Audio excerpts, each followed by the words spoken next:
is not singing for God. Imana ntiziririmbirwa. You don't sing for God, Imana iziririmba. but you sing God. Sinzi ko mubyumva. I don't think you understand. Imana God ntiziririmbirwa. is not sung for, Iziririmbwa. but he is sung. Kuko ntacyo woririmbira Imana. Because nothing you can sing to Cyo God inezeza. that can please him, Keretse gusa. unless Mu gihe at a time uyiririmbye. you sing him. Some Zaburi. We read in Psalms 147. 147. Yeme nimumenye Imana mukire. I wish that you should know God properly. Mwizere umwami Yesu. Believe in the Lord Jesus. Iga kwizera. Learn how to believe. Baranabisabye Yesu. Baramubwira ngo twongerere kwizera. They ask Jesus to add to them faith Twongerere ubumenyi. and knowledge. Ubumenyi. Give them Duhe knowledge. kukumenya neza. Help us to know you well. Iyo ni isengesho abandi bazasenga. That is a prayer that others pray. Kubera iki nza ngenda nkagaruka uko naje. Why do I go and come back the Kubera same? iki ndaza ngendana n'abandi kubera iki? Why? Why don't I change? Wamana we. Oh my God. Amatwi yo kukumva. Give me the ears to hear you Amaso yo kukubona. and eyes to see you. Nongerera kukumenya. Let me know you more. Nongerera kwizera. Let me believe more. Sema amen. Amen. Sema amen. Amen. Sema amen. Amen. Sema amen. Amen. Titugira akamenyero ikanisa. Let's not get used to the church. Nkuko watangiye ejo ari kutangira none. What will happen yesterday is what happens today. Oyoborwa n'umwuka none bitandukanye. You can be led by the Spirit differently every day. Akamenyero ni imigenzo. Getting used to something is not Kandi good. imigenzo ni idini. That is religion. Sema amen. Amen. Sema amen. Amen. Bibiri iravuze ngo The word says that. haleluya. Amen. 147 umurongo wa mbere. Psalms 147 from verse 1. Nani navuze kanga? Na. Haleluya. Amen. Oya niko handitse.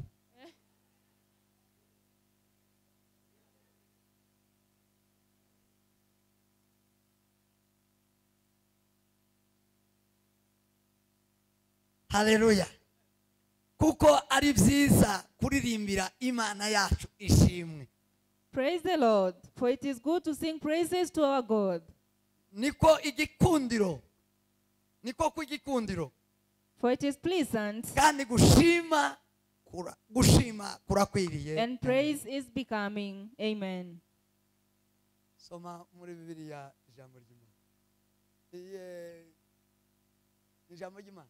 We read from Yini another Bibiliya. version. Ijambo ry'Imana rifite. Yangizwa soma. Haleluya. Ni byiza kuririmba Imana yacu. It is good to sing praises to our God. Koko tuyisingiza birashimishije kandi birakwiye. Koko kuyisingiza birashimishije kandi birakwiye. For it is pleasant and praise is becoming. Amen. Tuyirangije. Murongo wa mbere nu. Nuwa mbere. Mu Giswahili.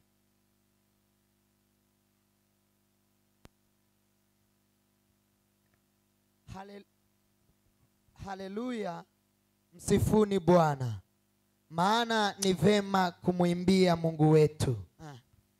Maana kwapendeza kumsifu ni kuzuri. Amen.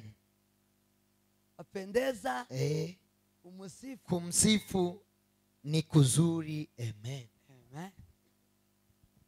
Makire jambo ry'Imana. Receive the word of God. Nanahawe kubabwira kuririmba kwari ingenzi mu materaniro. I had planned to tell you that singing is critical for any service. Muri gahunda zose In all the programs zo kwegera Imana.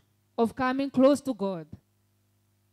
Kuririmba Singing anshaka kuvuga kuririmba nzi I want us to speak on singing. kuririmba Singing, zabayeho ryari when did singing start bizoshira ryari and when will it end? kuririmba Singing, ni iki? what is it? ku mana To God, ku bantu to people, ku itorero and to the church. umuntu itorero To the church and to the people. cyangwa se mu gutera Service. sema amen Amen. nibyo naza ngira ngo nzoguma gusa That is what I wanted to speak on. nzovugaho bukeya To mugenzi speak on just shortly. amen amen Amen. kuririmba Singing, indimi z'igikene the languages of nasanze ijambo ry'Imana ari ryo riririshe usumba bino nasomye sinzi mu cyongereza wenda nka King James agira uza kundeba yumve ko wenda byoba bitandukanye na King James Version. agira uza kundebera kuko naco kiza gishaka kugira amagambo yimbitse nyayo kuririmba Singing si ukuririmbira Imana is not singing for God. Imana ntiziririmbirwa You don't sing for God, Imana iziririmba but you sing God. sinzi ko mubyumva I don't think you understand. Imana God ntiziririmbirwa is not sung for, iziririmbwa but he is sung. kuko ndaco woririmbira Imana Because nothing you can sing to cyo God inezeza that can please him keretse gusa unless mu gihe at a time uyiririmbye you sing him. amina kuba Hallelujah. sema amen Amen. Aha. Louez l'éternel. aravuga ngo louez l'éternel car il est bon de célébrer notre Dieu car il est doux. Murumvishe rero Amen. mwumve murahuza ni definition. Now you can make them relate. Imana God ntiziririmbirwa is not sung for, iziririmba but is sung. kubera iki Why? ni bo Because ni nziza he is good. sema amen Amen. kandi iratunganye And he is perfect. mu kirundi uko havuga aho antangaje niyo mpamvu mpavuze yego haravuga ngo haleluya haleluya kuko ari byiza kuririmbira Imana yacu ishimwe biraryoshe kandi gushima kurakwiye. Amen. amen Imana God ntiziririmbirwa is not sung bira for. mugenzi wawe ngo Tell ntiziririmbirwa your neighbor that you don't sing to God. ntiziririmbirwa You don't sing for God. igituma tutayibona The reason we don't see tuza God, tuyiririmbira you sing for him. igituma utayumva The reason you don't hear him, uziririmbira you sing for him. Imana ntiziririmbirwa God is not sung for, ntiziririmbirwa but he is sung. iziririmbwa You sing God. amen amen Hallelujah. hallelujah Amen.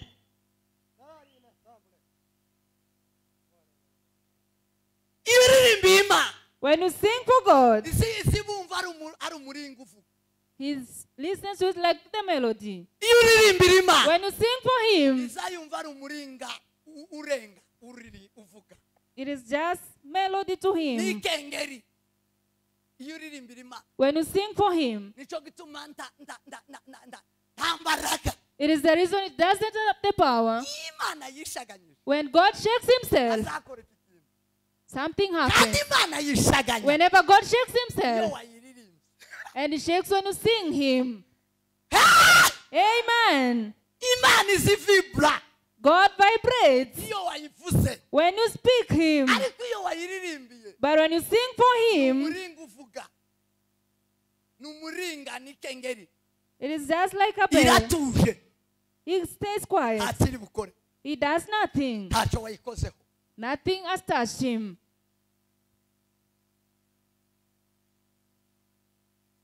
Amen. Amen.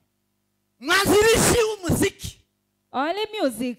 dawudi David, yakazaririmbira imana he never used to sing for God, yakazaririmba imana but he used to sing God. ibitangaza bikamera And miracles would happen. agacuranga aririmba He would play the harp while singing, aririmba imana singing God. abazimu bakazava kuri And sawa the demons would flow amapepo akazatumuka akagenda and they would go away from Saul. imana igahaguruka God would stand up, gahaguruka stand, gahaguruka amapepo abadayimoni and the demons would flee. kubera iki Why? imana Because God iraririmbwa is being sung yayiririmbirwa and not being sung for.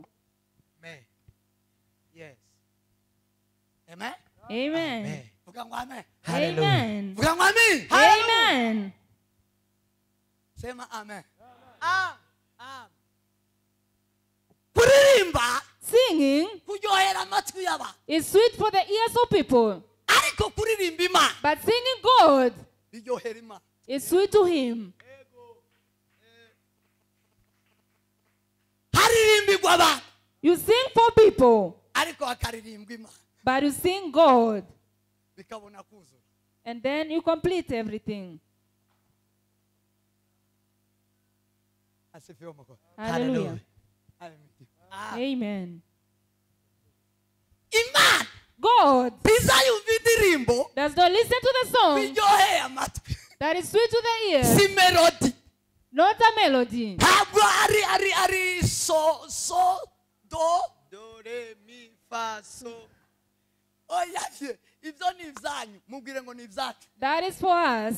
ibi ni ibyacu Tell your neighbor, this is for us. ni iby'inaha This belongs to this world. iby'inaha To this world. imana God, izayumva He listens gukomera kwayo to His greatness n'izina ryayo and His name kwera kwayo and His holiness mu ndirimbo in a song. izayumva do re mi He does not listen to that melody kubera ko because uku gutwi si kwigira it does not have these ears. bwira It does mugenzi wawe not. ngo tigira kuno gutwi Tell your neighbor, God does not have these ears. biga umuziki ariko tigira kuno gutwi He does not have these ears. haleluya Hallelujah. Ndiyo Bwana Baba. Haleluya. Asifiwe Yesu Kristo. Amen, amen. Imana God tiziririmbirwa is not sung for. He is sung. iziririmbwa. He is sung. Amen. Amen. Nta chorus uyiterera ngo inezewe. No chorus can please the Lord. Ariko nuyitera But when you sing the chorus, izanezewe. He will be happy. Murumvishije se? Have you understood? Murumvishije mama? Mama. Hallelujah! Amen! Hallelujah! Hallelujah! Biri mariza rasa. Amen. Imana God, tizitererwa chorus. you don't throw chorus to Him, Uzuyitera. but you throw Him the chorus.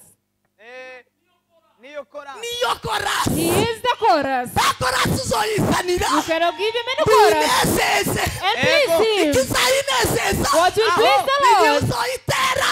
is when you sing Him Iyo ikaba chorus. and it becomes the chorus. Boniko kuriri. That is the singing. Amen. Amen.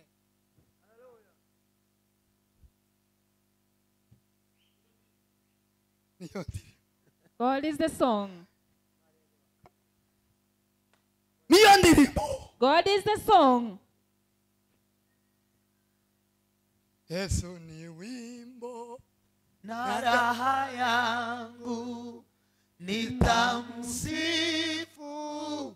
hata milele, na nitamwona huko mbinguni. Yesu ni wangu nami ni wake. Yesu ni wimbo na raha yangu, nitamsifu hata milele, na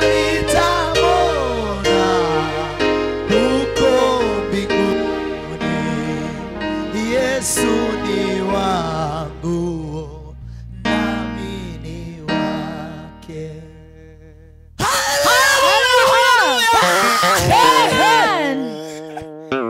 iyo Yesu abaye indirimbo yawe, When Jesus becomes your song, ibitangaza niho biza. miracles happen. Imbaraga z'Imana The power of God rwose zisesuka muri wowe.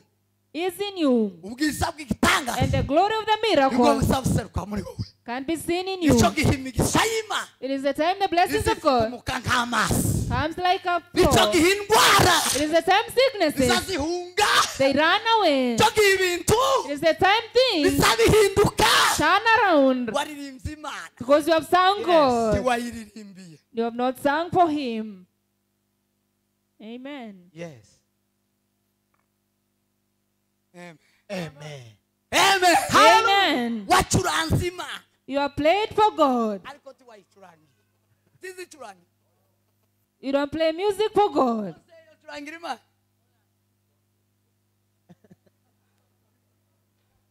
Konseye yo gucurangira. The pianists never play for Ariko God, tiyocurangira Imana.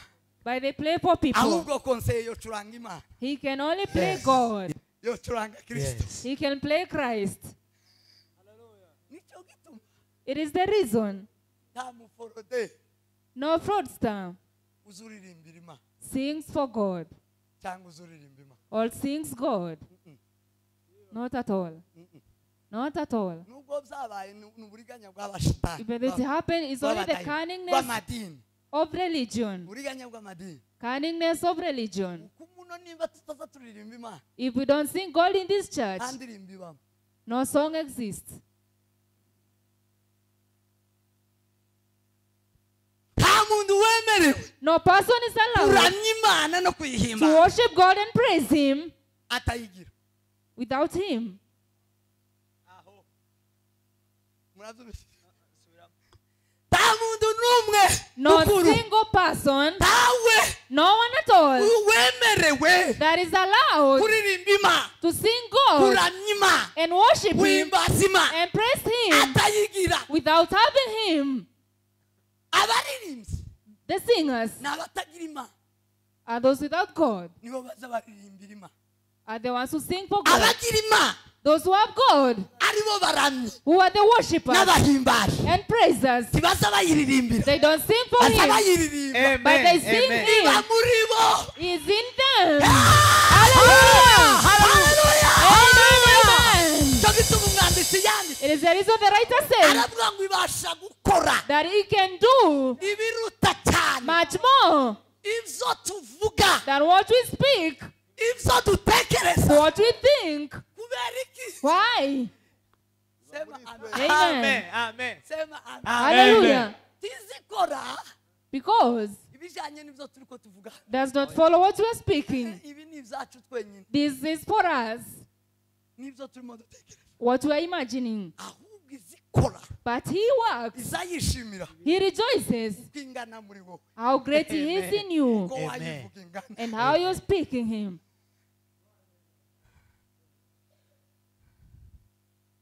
Imana God iziririmbirwa, is not sung for, iziririmbwa. but is sung.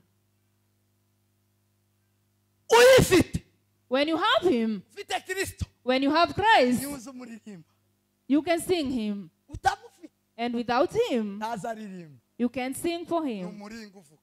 Kengeri, It is just like a bell ringing. kengeri. Just a bell. Amen. Amen. Amen.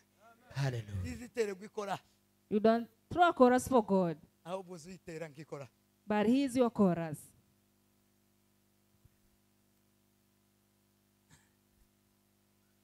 Ngubwo uburirimbyi buba muri.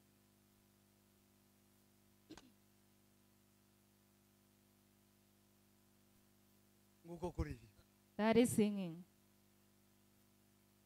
Sema amen. Amen. Sema amen. Amen. Umuntu rero uririmba, A person who sings God, therefore, umuntu aririmbira iki? why do you sing? Umuntu aririmba A person sings abitewe after n'ubwiza bw'Imana the glory of God buri muri we. has shown on you. Kaga. Amen. Ha! Sinzi ko munyumvise. Don't think you understand. Imana God. tuyiririmba kubera ko ari bo. We sing him because he is good. Noneho rero Kagame nk'umuririmbyi Therefore, him as a singer,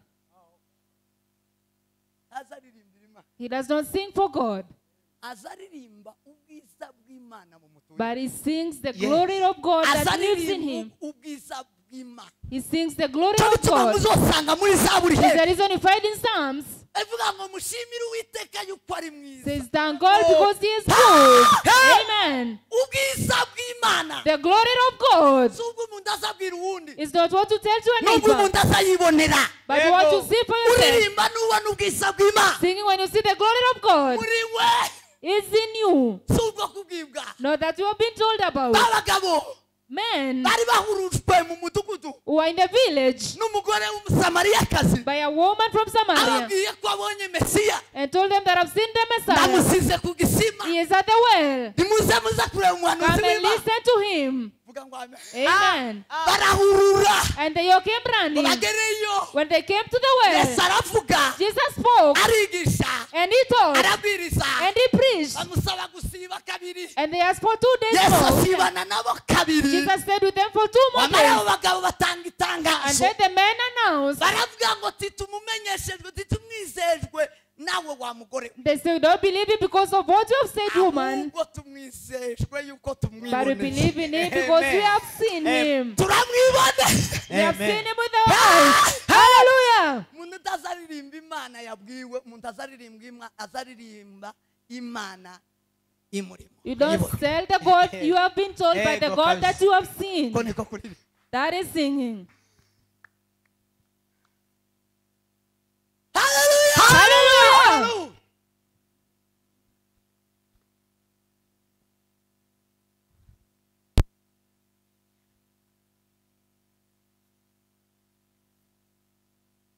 Tuzaturirimba We sing Imana God yaserutse iwacu, that has come to us,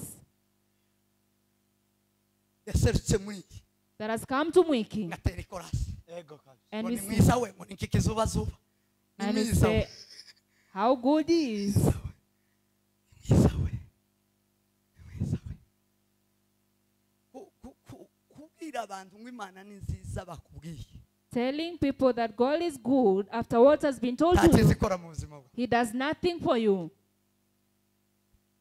in your life. Nothing. Nothing at all. He does nothing for you. Ariko kuririmba bukeya wayibonye. Dawudi David, ageze atigiye na Goliath, when he was going to Goliath, asanze bene wabo bose baho when he found his people bari mu running ndake, in the valley, ngo arangize Dawudi and then David, wari umenyereye kuririmba Imana, who was used to singing God, wabona Goliath he saw Goliath, igihangange giteye ubwoba, a great man, mugabo ukomeye w'igihanga, a very great big man, giant, ubwoko bwa Isirayeli bwose, and the tribe of Israel, abajenero, abayintwari zanesheje, and all the heroes of the tribe, zagize ubwoba, zahinze they umushitsi, were afraid of the man. wagere And then when he came to him, abona Imana he y'abanyina, saw God was with him. abona Jambo wahindutse umuntu, He saw God who turned to flesh, aramwiyereka, and he revealed himself to them, abona ubwiza bwe, and he saw his glory. bamubona aravuga ngo ese uyu ninde, And then he asked, who is this man? uyu ninde, Who is he? uyu ninde, Who is this one? uyu ninde, Who is this man? uyu ninde, Who is he? baramumubwiye, And they told him who he was. rangize nawe aramwumva, Then he listened. uyu Him, uyu this man, akora ku Mana, has touched God, Imana tumva, the God that I have, iwe afite muri, the God that David had. wamare amatera ikora, And then he threw a chorus. yamavuga ngo Mana, And he said, God, wama, oh my God, wowe nabonye, you that I saw, wowe wabanye nanjye who was with me mu ntama, in idubu iraza, the bear came. ndayifata, I took hold of it ndayishwanyaguza, and tore it apart. intare iraza, The lion came. ubana nanjye, You were with me, nuzamo imbaraga, and you filled me with the power. ndayishwanyaguza, I tore it apart as well. imyaka intama, He took away the sheep from intama me, zose zikaba ziri amahoro, and all the sheep at peace. intare n'indubu zaho, When the bear and the lion came to them, uyu utiyoba ameze nk'imwe muri zo, can he be like one of them? Hallelujah! Amen. sema amen. Amen. Vuga ngo amen. Amen. Vuga ngo amen. Hallelujah. Amen. Abantu batazi kuvuga imbaraga z'Imana People don't know the power of God. nibo bazabanyitswa na ba Goliath, nibo bazabamara. Are those who are killed by Goliath. Iyo utazi kugira neza kw'Imana When you don't know the goodness of God muri wo, in you, akanyegeri kazokwica. even a small ant will kill you.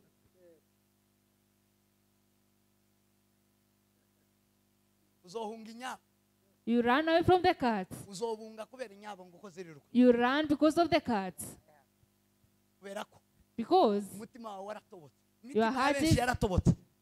Ntibagira ubwiza your bw'Imana. heart is leaking and you don't have the glory of God. Imana ntiryoshe muri bo. God is not sweet in you. Nta mana bazabumva muri You bo. don't feel God in you. Imitima yaratobotse. Your heart is leaking. Umurarazi gusa n'abantu bamaganya bari aho. They're just people so full of complaints. Muzokandagirwa mu ruhwe muhwere. They are going to kill you. Muzonigwa nijoro bazakuniga bakwicareho n'umwana wawe umutabaze bamwicareho mwese babicareho n'umugabo mwese. They are going to struggle you, all of you. Muzuka amajosi yahinduka igituza mwese mwamutaka ibituza. Timanya.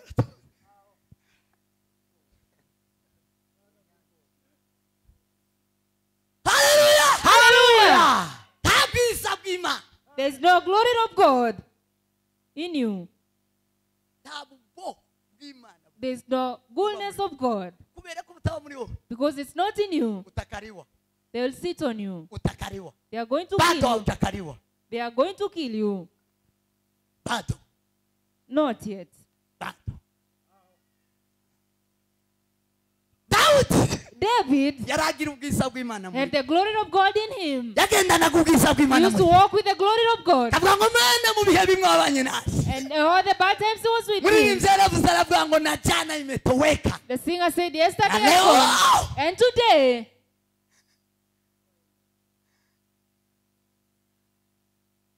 jana nimekuona. I saw you yesterday. Jana nimeona uzuri. I saw your glory yesterday. Kuririmbira Imana ni ivyejo vyashize. Singing for God is what happened yesterday. Kuririmba Imana Singing God sifiti. is not the future. Not at all. Turirimba Imana We sing God twabonye mukara. that we have seen Turirimba presently. Imana yejo. We sing the God of yesterday Kugira ngo twongere tuyibone no. so that we can see him again Yes, today yes. and tomorrow. Amen. Amen. Amen. Amen. Uko yararejo. How he was in the past yesterday N'uyu munsi ni kwari. is still the same today. Kandi niko azahora kuba mufite. And it shall be that Ariko eternally. kuba atamufite siko azahora. But those who don't have God, he will change.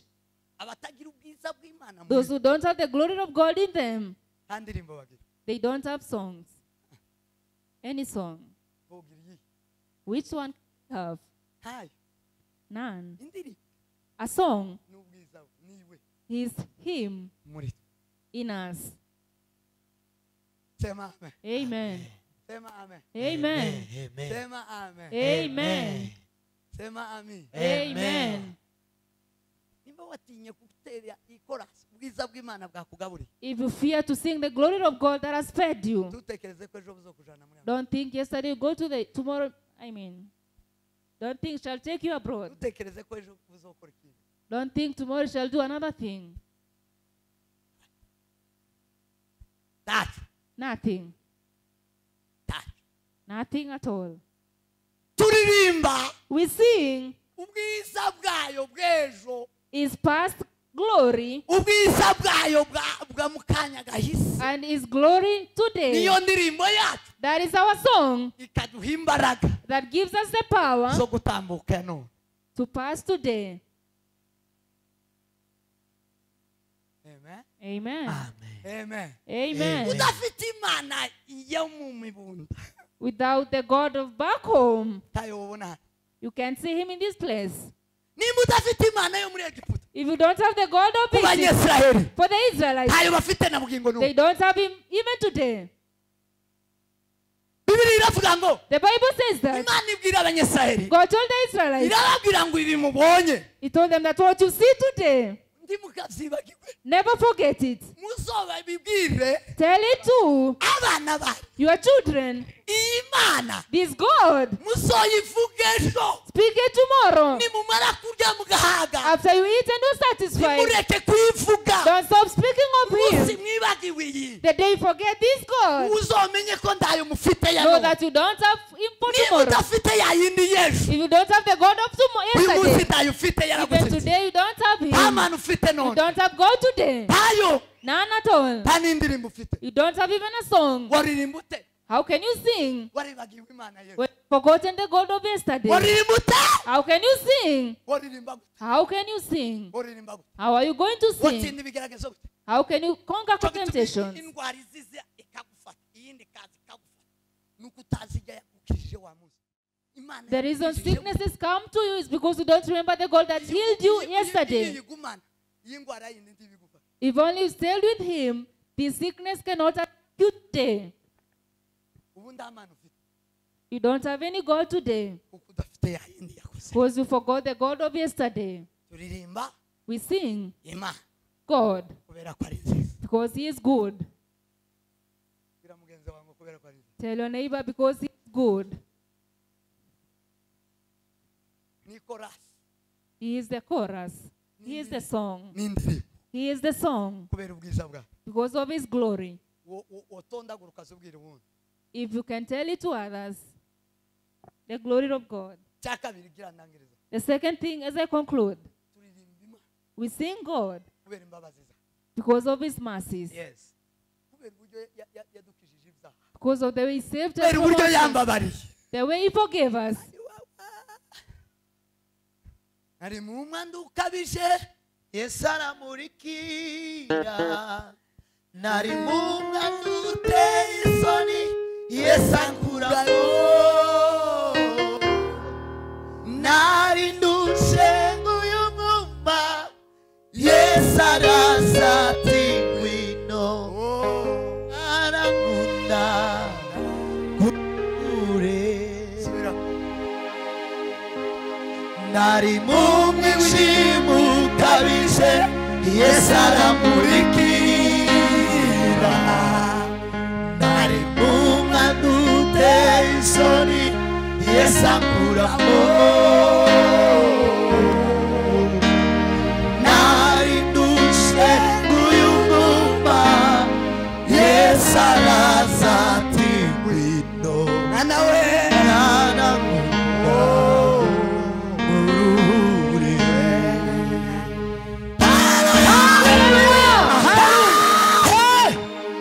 azi igituma tuzoza turirimba Imana There is no don't sing God. twigeze tubabarirwa tubigeze We have not been forgiven at all. ariko wabona ukuntu But yagucunguye if you can see the way He saved you, woririmba you can sing. woririmba You can sing. woririmba ndabarahiye You can sing. I swear to abakecuru you. bokenyera bakaririmba You can sing. That day. abasaza bokebura Even the bakaririmba old men can sing. abasore borimba The young boys can sing. ayiwe wabona urupfa gukijije If you can see the way He saved you. wojisha umwana wamuhambira ukaza ufata imigozi ukaza umuhambira You drop wamara your child ukaririmba and then sing for wamara God. ukaririmba And then sing. karirimba Sing. Amen. Hallelujah. waririmba gute sari icyo yagukijije You can sing. arabindirimba gute ukiba mu mwanda How can you sing when you're Uteye isoni. still in sins?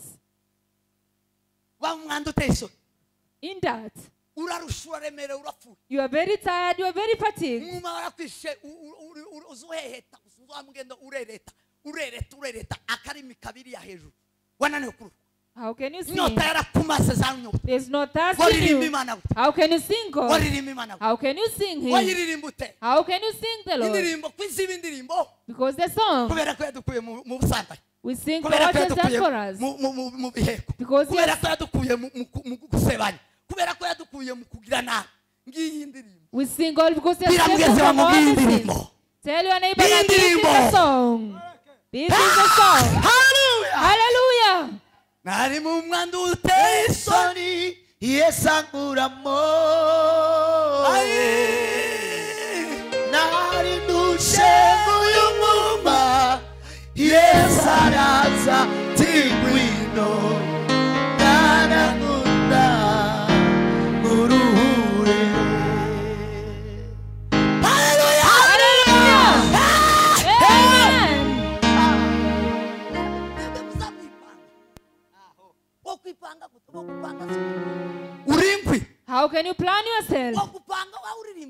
How can you plan on singing Jesus? umuntu wababariwe wo gupanga ni ukuri abakobwa bari gupanga muza kuririmbira aba ariko sima wo gupanga bakagupanga gute. How can they arrange you when you're singing God?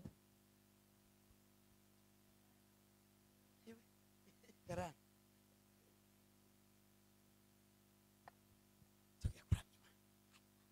Yes. To praise the Lord. Muge kuramya How can you worship Him? inde Who are you worshiping? Who? Imana sikigwamana sikindoza. God is not an idol, not something you put before you. Imana iba muri. But God lives in us. Yes. waramamaye nami waba isi yose ikuramye uragwiriye waramamaye nami waba isi yose ikuramye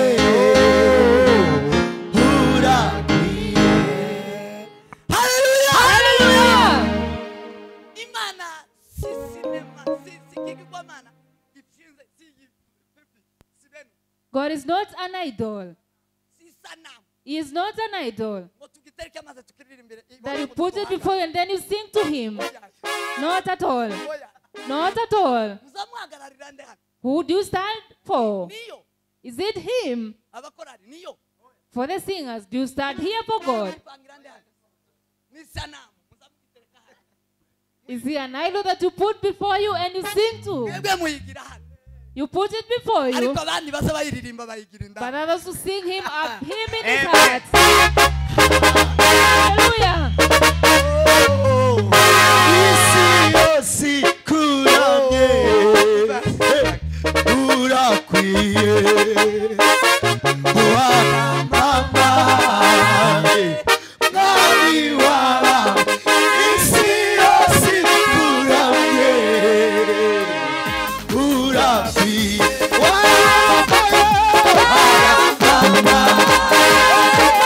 mwami waba isi yose ikuramye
basewi imana yaramamaye nuko iramamara iramanuka ivuye sinzi yo ivuye iramanuka isanga kuwa lisansi ninambutse hakurya mu gashorero ko kwakira imwonga mu gitaramo saa kenda nene cyane inyuma hariya hanze ku kibaci byatsi iramamara isanga ku kibaci byatsi yamenyinjiza indani uninjira indani buryo ndarira maze ndihana nuko Yesu arangiza That is our mama nami baba isi yose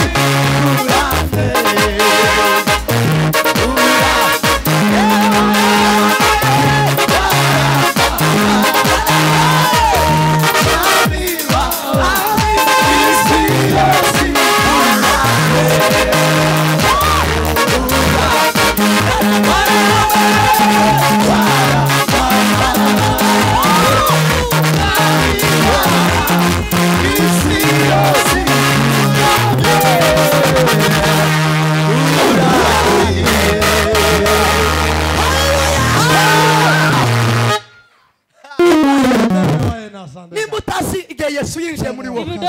you got saved, tiramamara kuri wowe God has not been proclaimed in you. tukaririmba Don't sing. yamamaye gute yakugezeho se How has he become famous in you? murinzi yavuze ngo ubu asigaye abana natwe He yatugezeho now lives with us. izihinduka indirimbo He becomes a song iyo yakugezemo when he has come to you.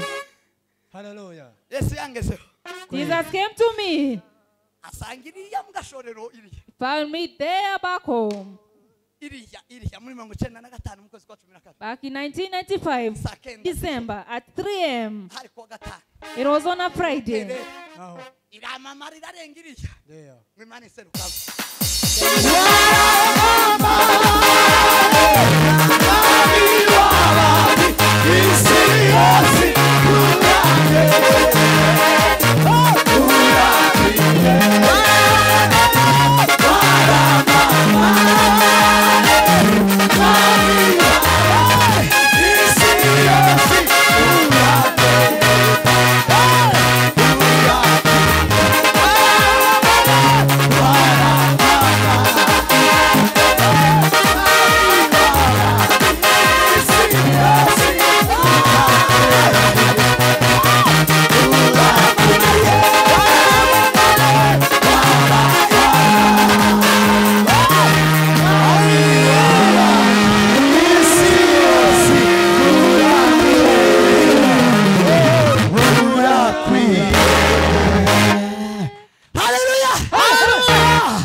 ejo nzobabwira ituma turirimbira kwiye Tomorrow I shall tell you why we sing for him. gukwira nzobabwira gukwira kw'imana Tell you about the bizabituma tuyiririmba reason.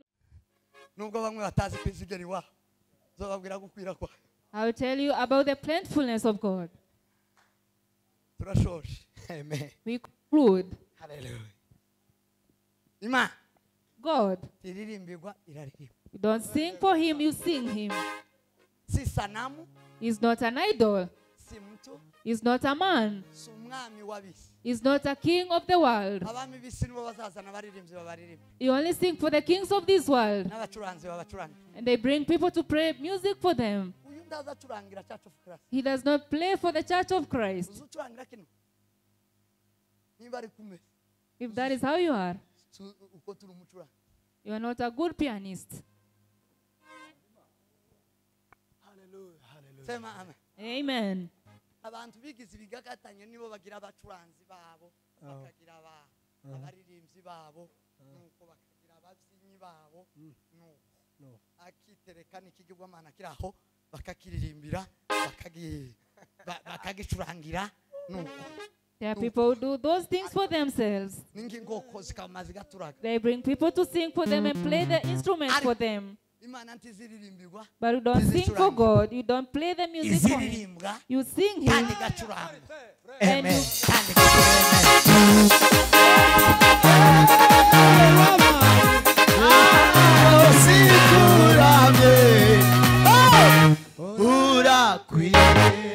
uhoraho mwami wacu yesu kirisito himbazwa kandi habwa icubahiro singizwa iteka ryose kuko uri mwiza mana turakuramije turaguhimbaza yuko uri mwiza uri mwiza imbabazi zawe zihoraho iteka ryose mwami data turakwiye mu buzima bwacu n'ubugingo bwacu mwami tala abitista zina reme eboretane ya karia remorima imahigogo formula riatastasime de fo marigarde le corde salade stasso wi irihia higlu wakaya nanguru banga la bondera portatia mana turakuririmbiye mana uyu mugoroba turakuririmbye uyu mugoroba turakuririmbye uyu mugoroba turakuririmbye uyu mugoroba ko turakuririmbye uyu mugoroba mwami data wowe uri data uri imana uri ubugingo bwacu titukuririmbiha mwami yesu nyiriwe turakuririmbye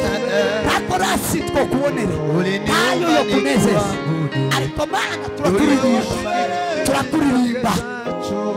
turakuririmba bezagira itorero rya kristo bezagira mwami data nyiriwe kora imirimo n'ibitangaza bezagira uyu mukutano uhesha umugisha ugirire neza data ndabusabira umugisha nasaba ngo ufungure amatwi yumve imana abaririmbyi mwami data baraha baririmba Imana, bumva Imana, bumva Imana, bumva Imana, bumva Imana, wishurirwe twumva Imana, wishurirwe twumva Imana, wishurirwe twumva Imana, wishurirwe twumve Yesu, wishurirwe data tugendane Ijambo, wabaye umuntu ubana natwe Yesu Kristo, Yesu Kristo, Yesu Kristo data wishura ijambo ryawe muri iyi mitima yawe, wishura ijambo ryawe mu itorero rya Kristo, wishura ijambo ryawe, wishura ijambo ryawe mu materaniro, hishukana,